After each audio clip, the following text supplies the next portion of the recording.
Las ruedas olvidadas de la historia. Una tecnología descartada o un camino que nunca quisieron desarrollar. A principios del siglo XX, el automóvil aún estaba definiendo su forma definitiva. Motores experimentales, carrocerías improvisadas y una pregunta clave que aún no tenía respuesta clara. ¿Cómo debía ser la rueda del futuro? Hoy damos por sentado que la respuesta es el neumático de caucho inflado con aire. Pero a finales del siglo XIX y principios del XX, esa solución estaba lejos de ser la única opción. De hecho, existía otra idea que parecía igual de prometedora: las ruedas de resortes metálicas. En la década de 1890, varios ingenieros patentaron diseños de ruedas formadas por estructuras de acero con sistemas de resorte. El objetivo era simple: absorber impactos sin depender del caucho macizo ni del aire. Una rueda que funcionara como una suspensión integrada. El concepto era ingenioso. Las estructuras metálicas abiertas flexionaban con el peso del vehículo y amortiguaban los golpes del terreno.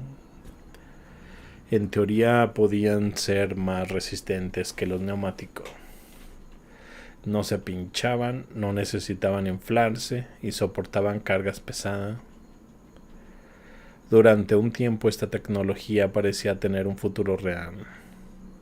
Pero entonces llegó un momento clave en la historia: la Primera Guerra Mundial.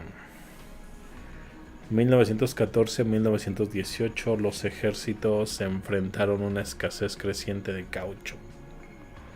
Y de repente aquellas viejas ideas volvieron a cobrar sentido.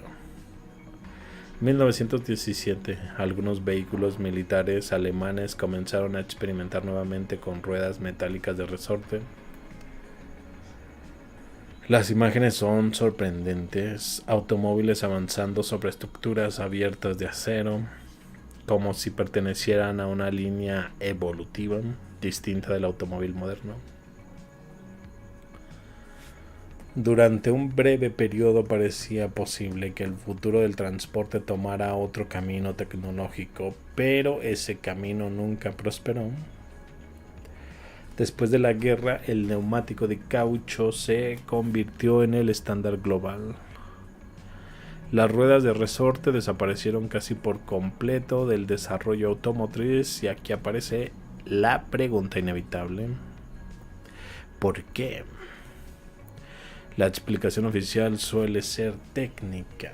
Se dice que estas ruedas metálicas tenían varios problemas: demasiada vibración, desgaste estructural, ruido excesivo y sobre todo menor comodidad en comparación con los neumáticos inflados. El caucho combinado con aire comprimido ofrecía una absorción de impactos más suave. Pero cuando observamos la historia tecnológica con más atención, aparece una realidad curiosa. La innovación rara vez sigue una línea recta. Muchas tecnologías prometedoras desaparecen no solo por problemas técnicos, sino por decisiones industriales, económicas y políticas. El neumático, por ejemplo, dio origen a una industria gigantesca: plantaciones de caucho, refinerías, fabricación masiva, empresas enteras construidas alrededor de ese material. Una vez que sea infraestructura global consolidada, cualquier alternativa tenía que competir contra un sistema industrial completo. Y esto es una batalla difícil de ganar.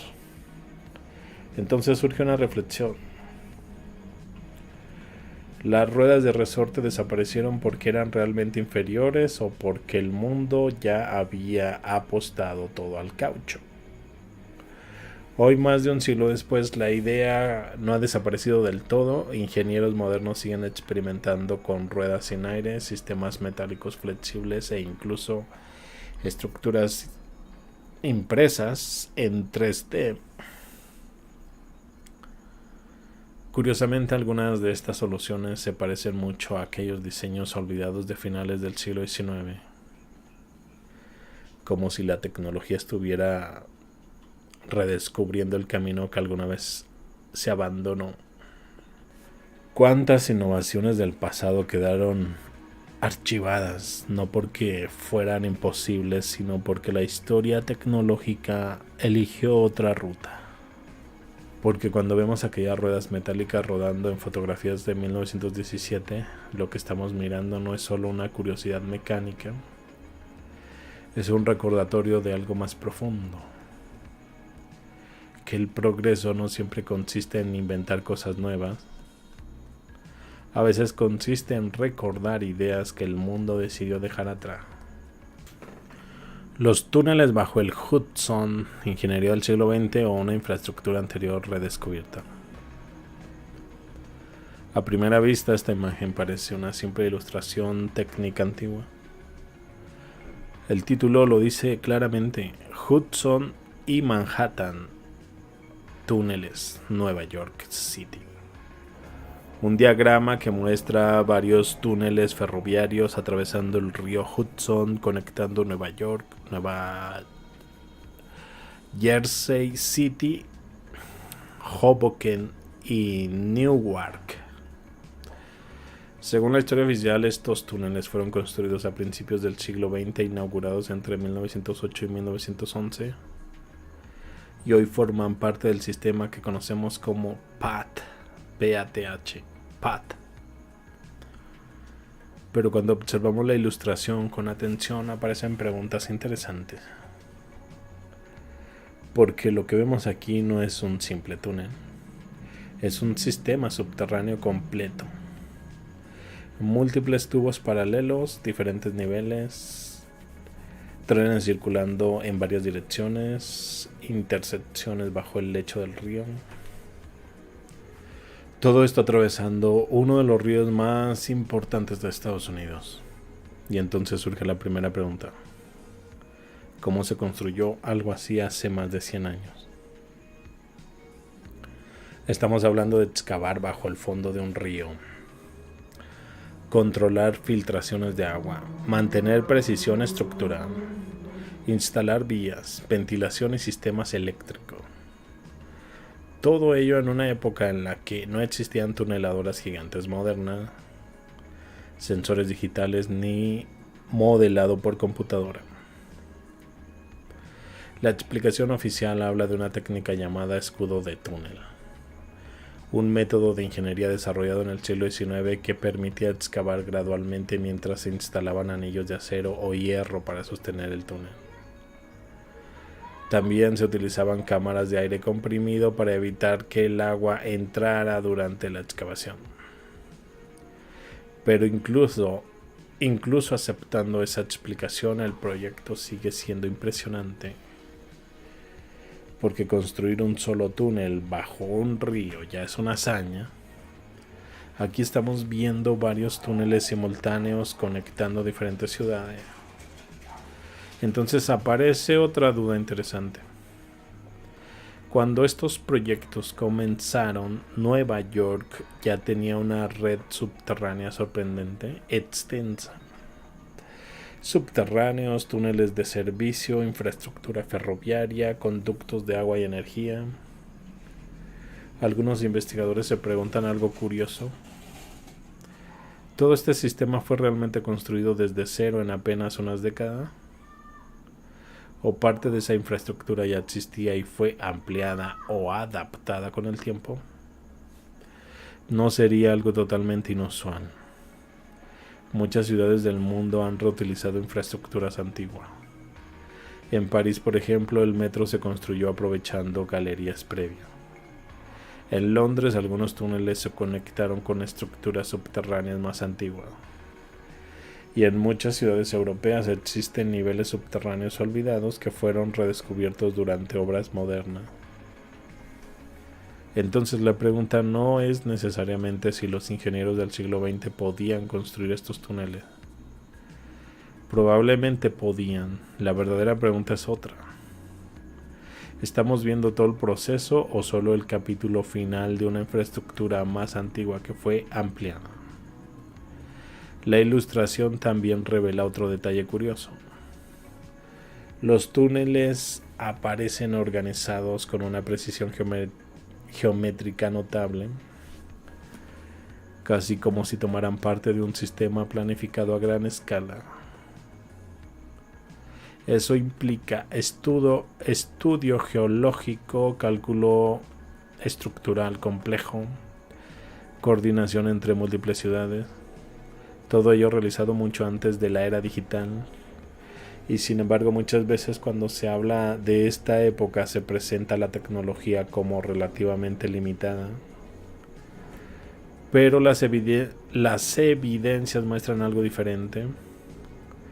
Puentes gigantes, rascacielos tempranos, redes ferroviarias continentales y ahora túneles bajo ríos navegables. Tal vez el verdadero error no sea pensar que estas obras eran imposibles. Tal vez el error sea subestimar el nivel de ingeniería que ya existía hace más de un siglo. Porque cuando miramos ilustraciones como esta, lo que vemos no es solo un dibujo técnico. Es una pregunta, más bien es una ventana a una pregunta más grande. La historia tecnológica realmente avanzó paso a paso como nos enseñaron. ¿O hubo momentos en los que la ingeniería alcanzó niveles sorprendentes que hoy damos por sentado, pero raramente analizamos con detalle? Los túneles bajo Hudson siguen funcionando hoy. Miles de personas atraviesan cada día, pero pocos se detienen a pensar en la magnitud del desafío que presentó construirlo. Y cuando una obra de ingeniería es más de un siglo y sigue operando bajo uno de los ríos más transitados del mundo, quizás la verdadera pregunta no sea si pudieron hacerlo. La pregunta es qué tan avanzada era realmente la ingeniería de aquella época y cuánta de esa historia todavía no entendemos completamente. El telefonoscopio del siglo XIX. Fantasía satírica o una tecnología imaginada demasiado pronto. A finales del siglo XIX comenzaron a aparecer ilustraciones curiosas en revistas europeas. Imágenes como estas muestran algo sorprendente para su época. Personas sentadas frente a una pantalla, hablando con familiares que aparecen en tiempo real a distancia. Una especie de videollamada.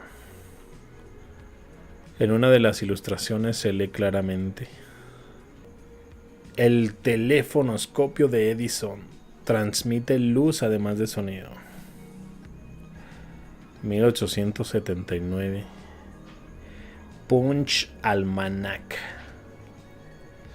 En otras palabras, no solo voz, también imagen. La escena muestra a una familia observando lo que parece ser una pantalla gigante viendo un evento lejano, casi como si estuvieran allí. Otra ilustración presenta algo aún más familiar para nosotros.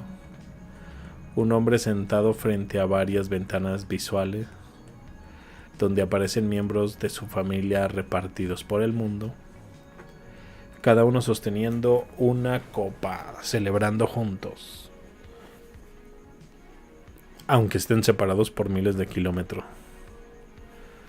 La descripción explica: la esposa está en Budapest, la hija mayor estudia en Melbourne, otro familiar trabaja en los Urales, otro está en Batavia. Y aún así todos pueden celebrar juntos gracias al telefonoscopio. Cuando vemos estas imágenes hoy, el parecido con las videollamadas modernas es inevitable. Pantallas, comunicación visual a distancia, interacción en tiempo real. Algo que hoy hacemos diariamente con Zoom, FaceTime o WhatsApp. Pero aquí aparece la pregunta interesante. Estas ilustraciones fueron publicadas alrededor de 1878-1879. Más de 140 años antes de nuestras videollamadas actuales. Entonces surge otra duda natural. ¿Eran simplemente caricaturas humorísticas o reflejaban ideas tecnológicas que ya estaban siendo imaginadas seriamente? La historia oficial dice que estas imágenes pertenecen al mundo de la sátira victoriana. La revista británica Punch era famosa por publicar ilustraciones humorísticas que imaginaban cómo sería el futuro. El telefonoscopio habría sido una broma futurista inspirada en un reciente invento del teléfono por Alexander Graham Bell en 1876. Pero incluso aceptando esa explicación queda algo fascinante. ¿Por qué la predicción es extraordinariamente precisa? Pantalla, transmisión de imagen y sonido, eventos transmitidos a distancia, conversaciones visuales entre familiares en distintos continentes. Exactamente lo que hoy conocemos como videoconferencia. Hay una reflexión interesante. A finales del siglo XIX, la humanidad estaba experimentando una explosión de inventos en comunicación. Telégrafo, teléfono, fotografía. Primeros experimentos con transmisión eléctrica de señales. Muchos científicos ya imaginaban que algún día sería posible transmitir imágenes a distancia. De hecho, décadas después aparecerían tecnologías como el fax temprano en el siglo XIX, los primeros sistemas de televisión mecánica en los años 1920 y finalmente la televisión electrónica en los años 1930. Pregunta: ¿estas ilustraciones eran simplemente fantasía o reflejaban ideas tecnológicas que ya circulaban en círculos científicos e inventores de la época? Porque muchas veces la historia tecnológica se presenta como una secuencia clara. Telégrafo, teléfono, radio, televisión, internet. Pero cuando revisamos documentos, patentes e ilustraciones antiguas aparece algo curioso. Las ideas sobre comunicación visual a distancia existían mucho antes de que la tecnología permitiera realizarla. En otras palabras, el concepto de videoteléfono no nació en el siglo XXI, ni siquiera en el XX, ya estaba siendo imaginado en la década de 1870. Y eso plantea una reflexión interesante sobre cómo evoluciona la tecnología. A veces no se trata de inventar la idea ya existe. Lo que tarda décadas o incluso siglos es encontrar forma técnica de hacerla realidad. Hoy cuando hacemos una videollamada desde un teléfono en el bolsillo parece algo cotidiano, pero hace más de 140 años alguien ya estaba imaginando exactamente lo mismo. Y quizás ese sea el verdadero misterio de estas imágenes. No que muestren una tecnología perdida, sino que revelan algo aún más fascinante. Que muchas de las tecnologías que hoy consideramos modernas fueron soñadas mucho antes de que el mundo estuviera listo para construirla. Hay algo aquí que no encaja con la versión oficial. Ahora imagina que todo esto no fue un error histórico, sino algo deliberadamente ocultado. Lo que acabas de ver tiene implicaciones que casi nadie quiere explorar. No te vayas ahora, lo que sigue es clave. La siguiente pieza está apareciendo ahora mismo en una de las ventanas. Dale clic.